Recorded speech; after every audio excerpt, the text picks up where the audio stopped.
Thank you again, everyone, for joining us. I'm Marian Cunningham. I'm one of the filmmakers of This Might Hurt. I'm one of the directors. My co-director, Ken Bassett, and I worked on this film for quite a while, and we are so excited to share it with you in partnership with Lynn Health. We began the film because Kent struggled with chronic pain, and he struggled for a really long time. He had to drop out of college, move home with his parents, and it was just a really difficult time in his life. And at some point, after about a year and a half, after about 50 doctors and a lot of them telling him that he was just going to feel terrible pain in his arm forever, he discovered the work of Dr. John Sarno.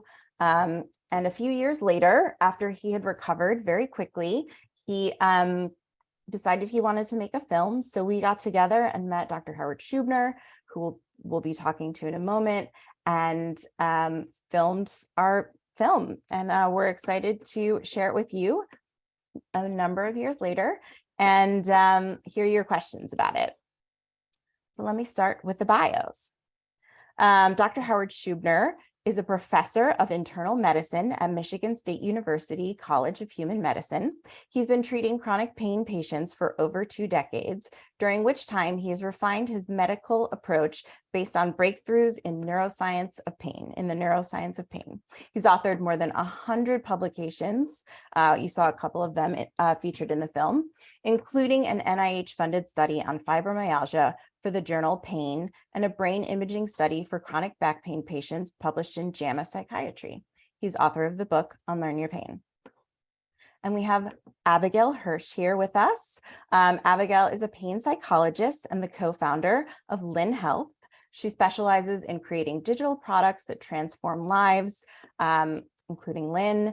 She built the first ever digital relationship support program, Power of Two. As Chief Clinical Officer at My Strengths, she helped lead the creation of a digital behavioral health program that was acquired by Teladoc. And then we'll hear all about how she decided to get into chronic pain. So thank you, Howard. Thank you, Abigail, for joining us. Dr. Schubiner, I wanted to start with you. I wondered if you could tell the audience a little bit about, how the treatment has changed since we filmed and all of the studies that have come out since and sort of where things are at now. Okay, yeah. Thanks everybody for being here. Thanks for watching the film. I want to just really give huge, is it props? They don't say that anymore, do they? I'm dating myself probably, but to Kent and Marianne for the tremendous amount of work they did in all the production, post-production, post-production, post-production, time and effort and money of their own they spent. They borrowed money from their moms. And anyway, it's just amazing what both moms, I know. Amazing what they've done. So really, really thank them. If you, in any way you can support the film or support them, it would be really, really good. What was the question? Oh, how have things changed?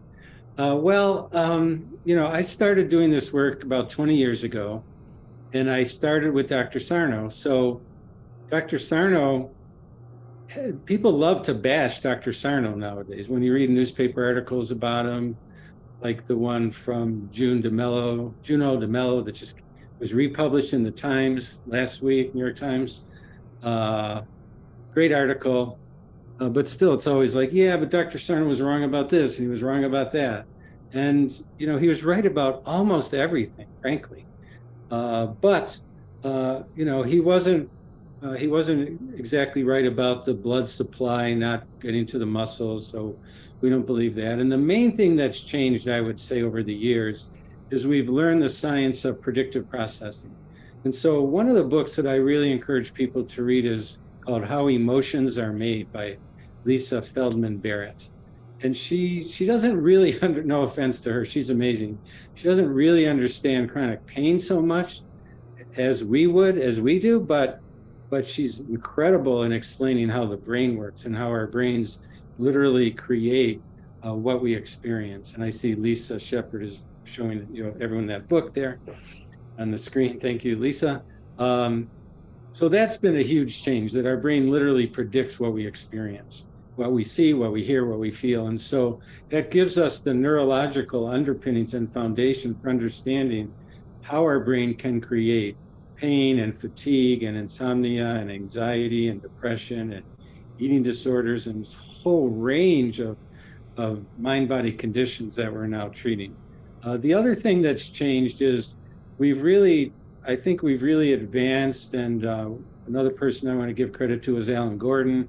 Alan has really helped kind of codify and put together what we're calling pain reprocessing therapy, and making that a really really important part of how we treat people, which is slightly different than the way Dr. Sarno did it. And you can find his materials on his book, The Way Out, on his podcast, Tell Me About Your Pain, and obviously on how, what Lynn Health does. This is also in my new book, in my book, Unlearn Your Pain, there's a new version of it that has a lot of new stuff on that. And the third thing that's changed is the development of EAET, Emotional Awareness and Expression Therapy. And Mark Lumley and I developed that as an offshoot of ISTDP that we learned from the great Dr. Alan Abbas in Halifax. And that's all described in our materials as well. And that's a lot of what you see in the film is based on this emotional awareness and expression therapy work. We're teaching, all these things are being taught now. We've got lots of ways of training professionals, coaches, and anybody who wants on our OVID-DX program, the pain reprocessing therapy, the EAET courses. So there's just a ton of stuff out there now of information for helping people, training professionals. And obviously there's the development of Lynn Health and the other kind of online programs where people can get direct care and direct service. So was that great? Yeah. So much is going on, and we'll get into a little bit more detail later on. But Abigail, so we heard in your bio about all the interesting things you're doing and or that you have done, and we know that you are, a psychologist. So what made you get so interested in, chronic pain and these types of conditions that you would sort of like dedicate your career to it? And, with that, then how did that become Lynn? Yeah, so I think probably the right place to start is actually with some of my work at the previous company that I helped grow, a company called My Strength, which was one of the first companies looking at could we use the internet to help kind of with core behavioral health, depression, anxiety, sleep. And at some point we were asked to do something like meditation or something that could help people with pain. And so I started to learn a little bit about pain. And at that point, this was probably, oh gosh, almost 10 years ago. There were basically three things I heard. The first was, there's not much we know how to do. And so mostly you can help people, like Howard talks about in the film, the old paradigm that we learned as psychologists was help people cope with this horrible, straw they've drawn.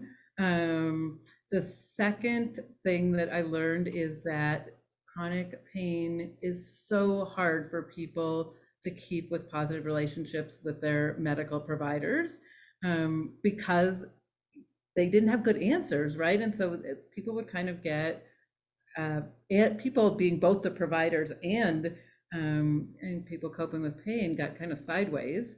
And then the last was one person said, there's this new idea floating around centralized sensitization and learning and pain. And I don't know, maybe that's going to be a thing of the future. So we did our modules, I moved on, we sold that company. I was looking for what I was going to do next. I wanted to tackle something big, important, and potentially impactful.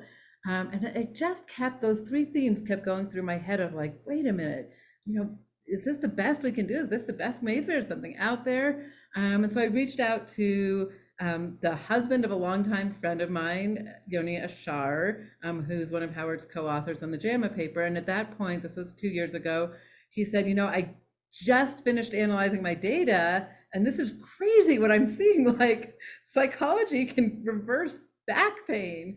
And then I was hooked.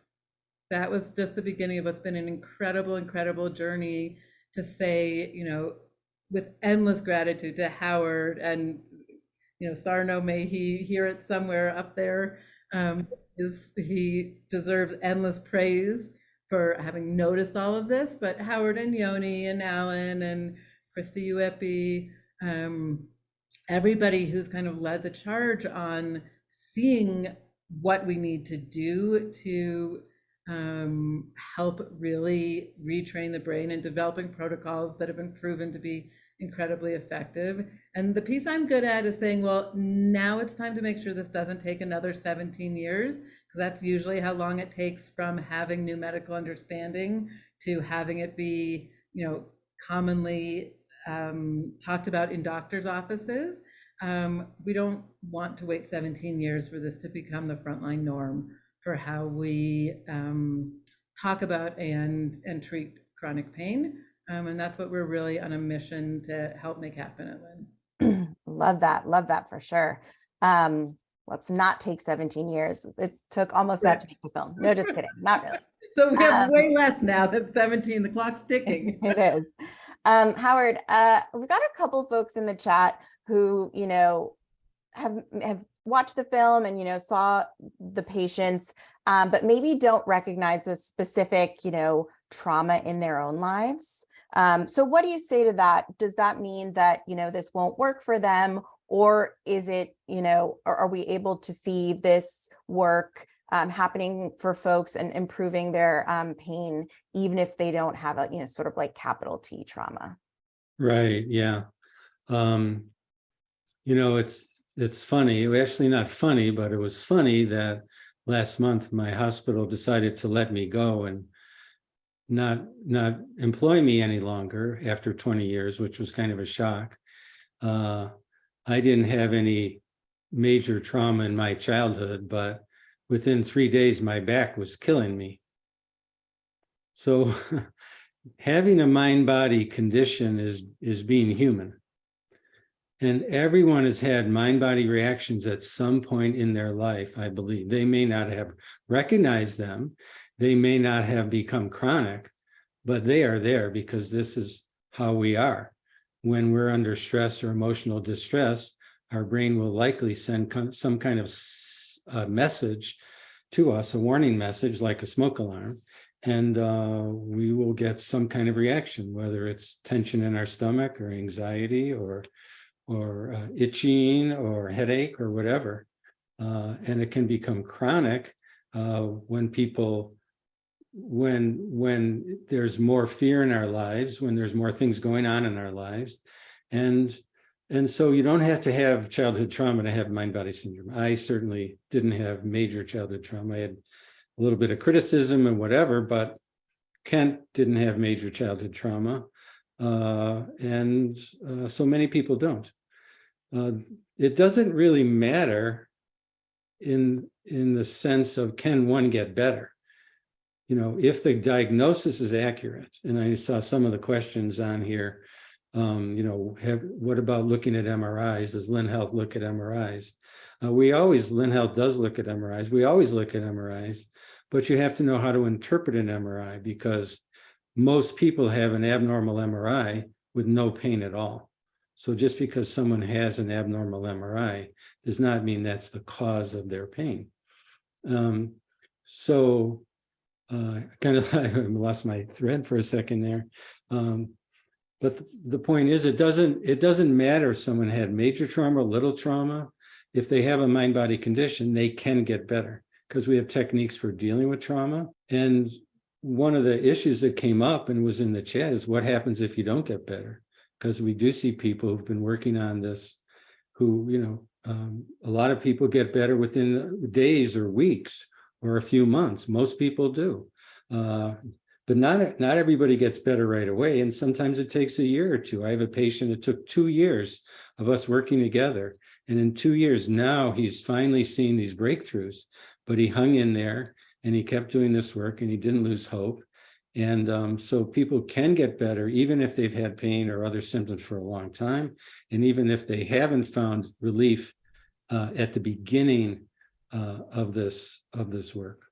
You know, Howard, I'll add two more things. And first, I'll just say, just to make sure that there's clarity on MRIs and Lynn, we do what Howard likes to call kind of a rule-in screening, that anybody we're going to work with has evidence that their pain is behaving in this neural circuit kind of way. Where there is a specific need, and we will take a look at MRIs, but it's not always part of the process, just so folks know that.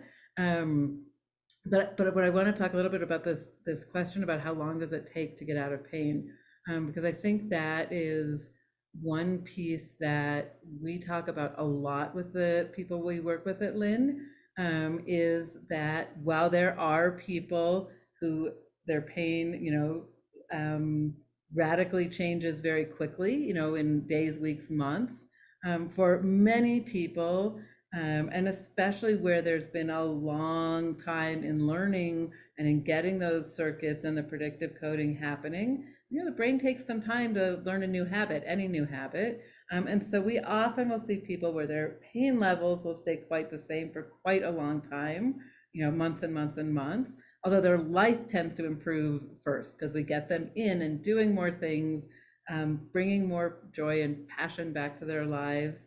And then it's like this magic happens that all of a sudden the brain is ready to relearn, and in its own time and in its own place, the pain experience really shifts. And I'll say, especially again, our experiences with fibromyalgia, especially if it's been a long time that you've had long widespread pain. For most people, it doesn't just instantly go away. It takes work and learning and coming at it with this tool and that tool, and then back to this tool and then a new tool, and slow and steadily, people can see, real differences, as the learning happens, and as we together find the balance of tools that seems to be right for that person's brain to do the relearning.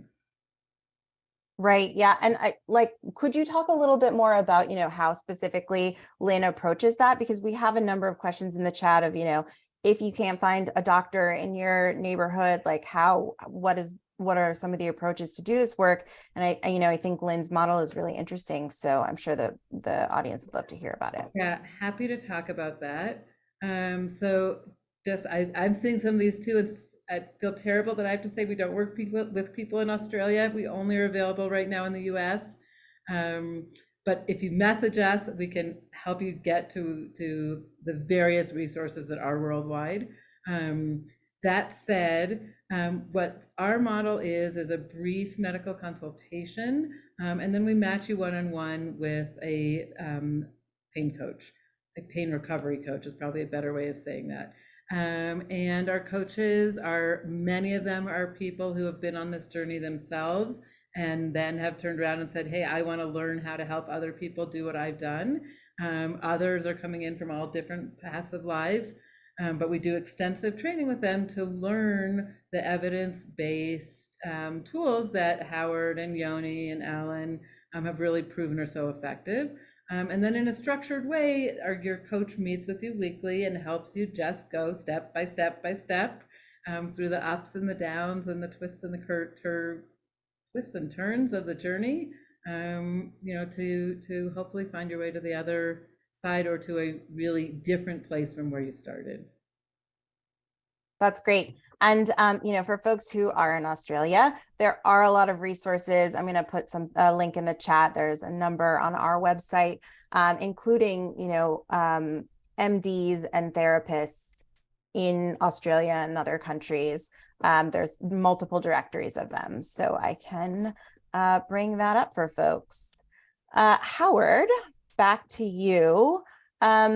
Can you talk a little bit more about sort of the EAET paradigm and how that might be different in terms than therapy that's folks might have gotten before and maybe their pain hasn't changed at all? Yeah, for sure. What we realize is that emotions are connected to pain and other symptoms. And frequently people who've had trauma, significant trauma, have, it weighs on them. It changes how their brain works. That's been shown in many research studies. And so what we're doing is we're trying to help people access the emotions rather than cover them up. And so the emotions that we're dealing with are fear, anger, guilt, sadness, and compassion. And so the idea of EAET is to help people to help them feel safe enough in a structured setting, in a safe and healthy play, and to access emotions in a safe and healthy way, to be able to allow themselves to feel anger and resentment without being afraid that they're being a bad person or they'll hurt somebody or or bad things will happen. To be able to access hurt and sadness, and to be able to move through those to compassion. One of the parts of EAET is to do what we call a memory reconsolidation. And memory reconsolidation is going back in time to a place when there was hurt or trauma and changing the memories of it. You can't obviously change the events that happen, but it turns out that the way we know what happened in our life is our memory of those. And memories scientifically do change, can change, and in fact are changing all the time. And so we're using this technique, and it's described in our papers and everything, to go help people go back in time in a safe, supportive way, to change the memory and to help them, and to help, in a sense, to help their younger self do what needed to be done, giving that younger self an imagination, caring, support, love, and the ability to stand up for themselves. It seemed when I first heard about it, it seemed really bizarre and crazy that you could go back and help someone in their past. But we found it's the most effective way of dealing with trauma, and it's amazing. And so, and we've studied it. We have randomized controlled trials showing that this model is more effective than standard kind of talk or cognitive behavioral therapy for pain. So I don't know if that describes it, but in a nutshell, that's what I would say. Well, and maybe I can just layer on top of that, that we definitely see the potency day in and day out of the emotional retraining work and expression work. And at the same time, there are many people who either aren't at a place that's feels doable for them, where trauma is not the place that feels right for them to start with pain, or isn't really part of their pain experience. And I think we're incredibly lucky that, again, thanks to lots of hard work by many people in this field, we also have a basket of tools, including somatic tracking, just to kind of put one from Alan Gordon's kind of basket, but ways to also do some of this retraining and building this sense of safety with our bodies, safety with emotions in the present week also. Well, yeah, actually, my next question is from the chat, and it's sort of similar to that, so I'll just ask it now. I think it's Janani asked, especially for those with hypervigilant minds shaped by, the unpleasantness of chronic pain, but also maybe from, other experience as well. Are there any tools that are sort of like quick go-tos that can sort of help soothe the nervous system and hopefully the pain as well? And Howard, I'm sure you'll want to add to this too, but Abigail, let's I'll give my favorite quickie go-to. I'll also, before I give it, say this is not a miracle pill. This is not going to instantly reset your entire way your nervous system reacts, but it's a step on the journey, and a piece that, again, over time, with putting all the puzzle together, can make an incredible difference. And it's this simple. It's just breathe in a full breath and then add, topping it up a little bit, so you just get a super full breath in and then super long, slow breath out. I mean, that is the simplest thing in the world to do, but 3 or 4 rounds of a simple, deliberate kind of breathe in, top up, slow breathe out, is one of the simplest, cleanest ways in the world to at least give your autonomic reaction, that heightened reaction, a pause, and a little bit of a beginning towards a reset. One of the other techniques that we've been using, in addition to the kind of the pain reprocessing therapy techniques and the emotional awareness and expression techniques, is borrowed from internal family systems. And so internal family systems is started by Dick Schwartz, and he and I have written a paper together on using internal family systems for pain. And what internal family systems does is it would help you, it would teach you to be in conversation with that fear, with the hypervigilance itself, learning about it, seeing where it comes from, talking to it, having a relationship with it. It sounds all silly, but the point is that we all have parts of ourselves that are higher self, courageous, confident self, and parts that are fearful and parts that are ashamed, parts that are self-critical, etc. And so I've done a lot of work in using this paradigm, and so you can actually, if you're feeling this hypervigilance, you can identify it. You can say, "Oh, here it is. It's. I feel it right here. What does it look like? And what is it saying to you? And where did it come from? And how can you work with it? And how can you understand it?" We're not looking at this is another difficult concept for me to understand, and for people with pain, that pain or other symptoms or the fearfulness itself, we're not looking at them as our enemy.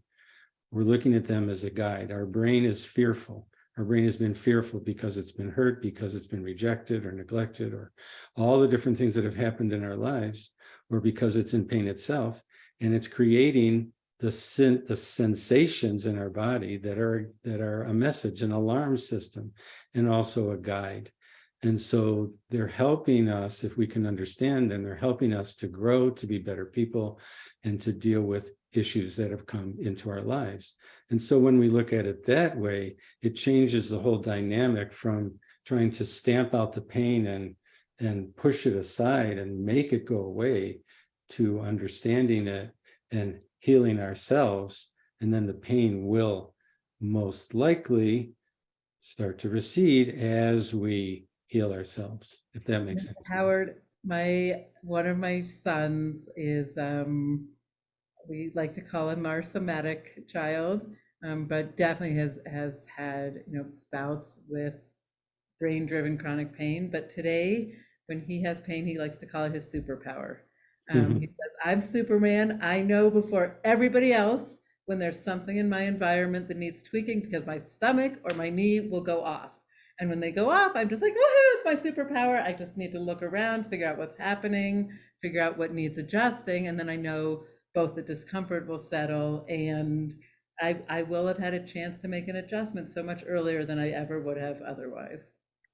Yeah. Right, and it's hard because, some people have pain, like me, that comes at a time when, something happens in my life and I get it and then I address it and it goes away.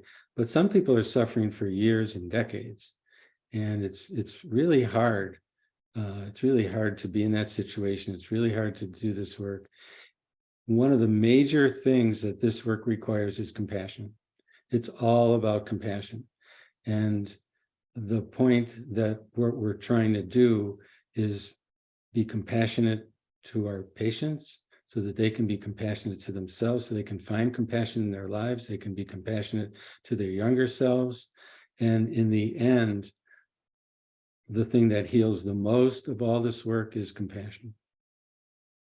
Yes.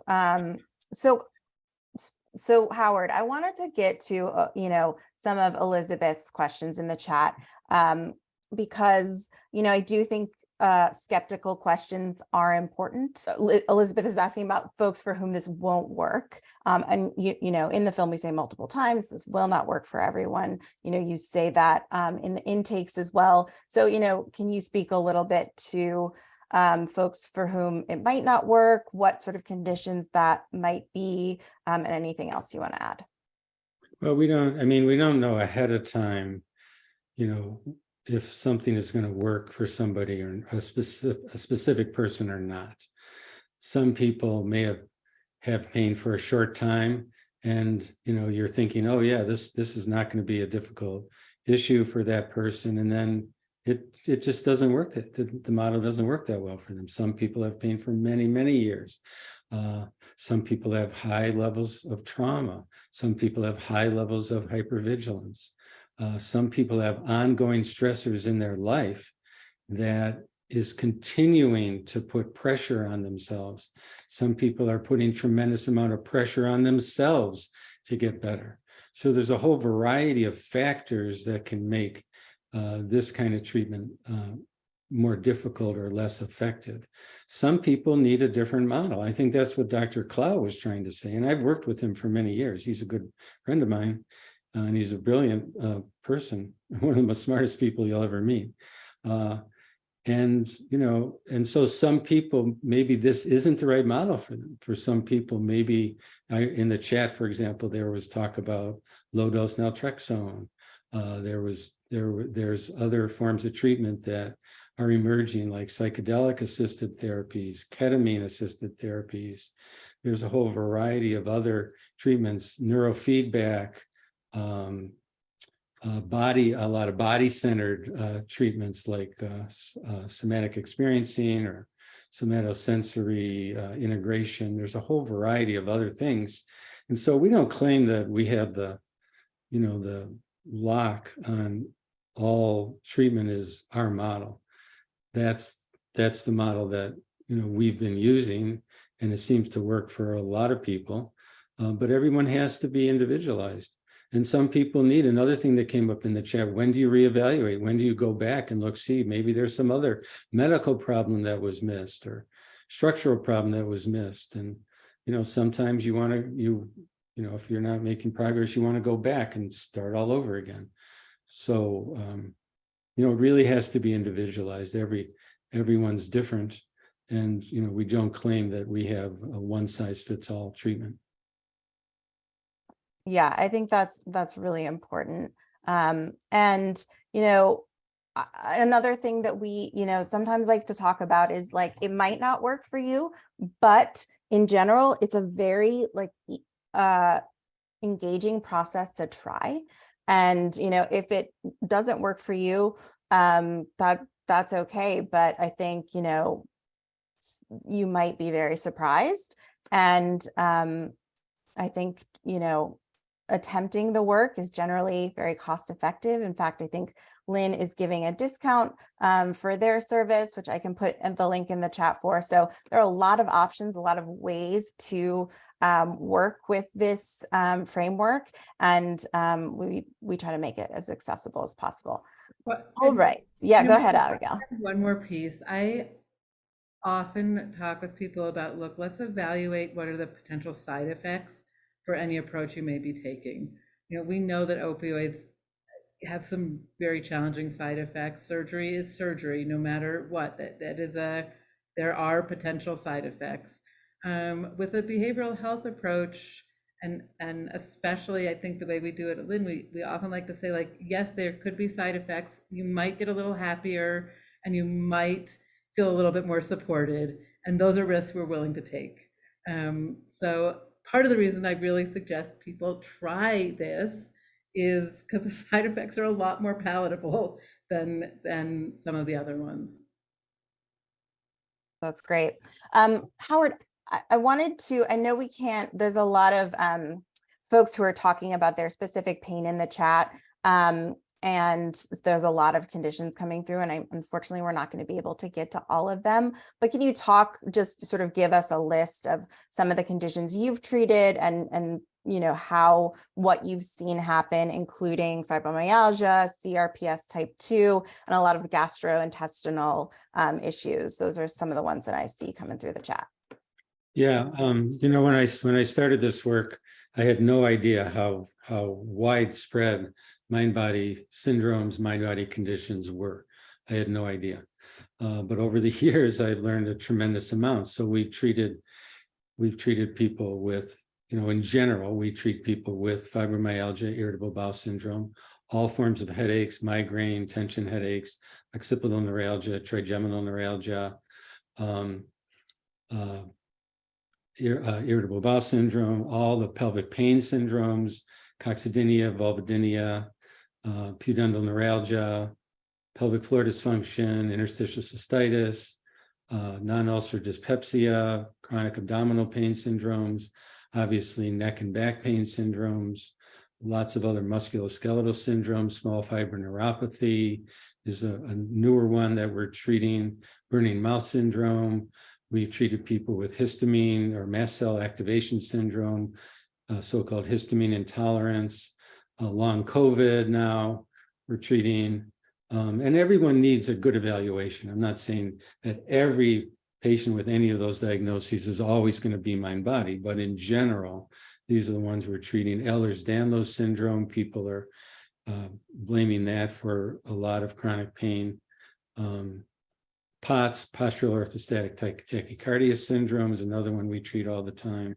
Tinnitus. So, I'll add more to the list. Tinnitus, vertigo. What are some of the other favorites du jour? And then CRPS. So CRPS is one of the ones that people have hard time with often, because most of the mind-body syndrome ones, you have a symptom, you have a sensation, but you don't see a problem. But in CRPS, you can see a problem. There's often swelling, redness, color changes, temperature changes of the hand or the leg or the foot or wherever the CRPS is. And so it makes it seem like this has got to be a structural problem. But it turns out that for the most part, CRPS is because the autonomic nervous system is being activated in ways which are causing swelling, causing color changes, causing cold or hot, causing those sensations. And the brain controls the autonomic nervous system. So we can treat CRPS by treating the brain in the way that we do. Howard, will you also talk to OA? I think that's a really interesting one that just came up in the chat. On what? Osteoarthritis. Oh, yeah. So osteoarthritis ranges from mild to moderate to severe. Some people with severe osteoarthritis may need a hip replacement or a knee replacement. So osteoarthritis can be damaging. On the other hand, almost everyone, if you take x-rays of your knees, hips, or shoulders, will have some evidence of osteoarthritis. And so a lot of people have evidence of osteoarthritis on an x-ray or an MRI without pain. So now when someone has pain in the knees or shoulders or hips, we have to determine, is the pain structural? Is it non-structural, mind-body pain, or is it a combination of the two? And what Abigail was talking about earlier is using the concept of ruling in a neural circuit problem or ruling in a mind-body problem. And we do that by questions such as Abigail was saying earlier, is it worse with the weather? Is it worse with sound or light or cold? Is it sometimes there and sometimes not there? Is it variable? Is it moving? Is it spreading? Is it turn on and off? Is it go away when you're on vacation? Is it there not while you're exercising, but after you're exercising? There's a whole series of these questions that we use to try to delineate and distinguish as best we can, and sometimes it's hard to do, with osteoarthritis, whether it's more mind-body or more structural. Thank you. We have only a few more minutes. This has gone by very quickly. Thank you everyone for your amazing questions and for being so participatory. Abigail, I'd just love to know, what you want the audience to walk away with this evening, about, Mindbody and about Lynn and about the film. Look, I think the most important thing I hope people walk away with is a little sense of hope and a lot of sense of curiosity. And that is not about me or Howard or the film, but I think is just an incredibly, incredibly important gift. And if we can be a little piece in that, I'll be thrilled. About Lynn.health, we're here. I'm laughing because today I had a presentation to a bunch of primary care doctors who, when I said we love working with chronic pain, we love people who have the bravery to be facing this every day, and that we get to be a piece of their journey sometimes is just such an honor. And you could see the whole room kind of doing a double take, but that really is what we're about here at Lynn, is we really, really love being able to come along you on this journey. And so if would be something that would be interesting, come check us out. I also will say there are other places also. Curable has incredible groups and incredible app. Alan Gordon runs a pain psychology center, and we believe that the more that these tools are available in all their different forms, that's what's going to make the world better. So obviously we're be delighted to work with anybody that we can be helpful for, but we're also delighted if you find your way into another version that is the right fit for you. But that there is a little bit of hope and a lot of curiosity. Thank you. Howard, parting thoughts. I just am so happy that you guys are here. I'm so happy Lynn Health is doing this work. If you want, Mary and I want, people have asked about showing the film to other people, so maybe you can talk about that. But this work is going to change, it's going to revolutionize medicine. The most common causes of disability in the world are not of stroke and diabetes and hypertension and heart disease and cancer. Those are the main causes of death in the world. The major causes of disability and morbidity in the world are back pain and headache and anxiety and depression and insomnia and all the things that we're talking about. Those are the major causes of suffering in the world by far. And we don't have all the answers for those, but we have a starting point. And it's way different than what's going on now. It's going to be difficult for all this to happen in modern medicine, because modern medicine runs on money. And the more procedures and the more invasive things, those are what's reimbursed in modern medicine. And the reason I was let go is because I don't make money, and they're not letting go the people who do those procedures in our hospital. It's not my hospital's fault. It's the system's fault. And it's going to have to change at some point, because these ideas are true and they're right and they're good and they make a difference for people every day. So please do what you can for yourself, spread these ideas to other people, realize that most people aren't going to get it. They aren't going to understand these ideas. But as there's going to be a tipping point where these ideas will become standard. They'll become part of mainstream medicine. It didn't happen in Dr. Sarno's time. As I get older, it may not happen in my lifetime either. We're trying, Howard. So hang in there, hang in there. Okay, keep exercising, but it will happen. So that's what I want to leave you guys with, this sense of hope and optimism. Agreed. Amazing. Thank you everyone for joining us. Yes, if you would like to see the film again, there will be a replay. We'll send that email out. I think it takes the system a little bit of time to get ready to do the replay after the live. So hopefully within the next 12 hours or so. If you'd like to go to our website, thismighthurtfilm.com. You can find ways to screen the film with your community, links to practitioner directories, lots and lots of resources. We've compiled a lot of resources for folks to explore. Dr. Schubiner's website is unlearnyourpain.com. I put that in the chat as well as the Lynn Health link. It's lynn.health, and I'll put that in again one more time. But thank you all so much for joining us. We'll also send it through on the email. Thank you again for joining us. We have had a really lively conversation today, and that's always very fun for us. So please feel free to reach out with any additional thoughts to us at tmhfilm@gmail.com, and I can forward them on to Abigail or Dr. Schubiner as well if you have questions for them. Thanks, everyone. Thank you for coming. Thanks, everybody. Take care. Have a Thank you so wonderful much. evening.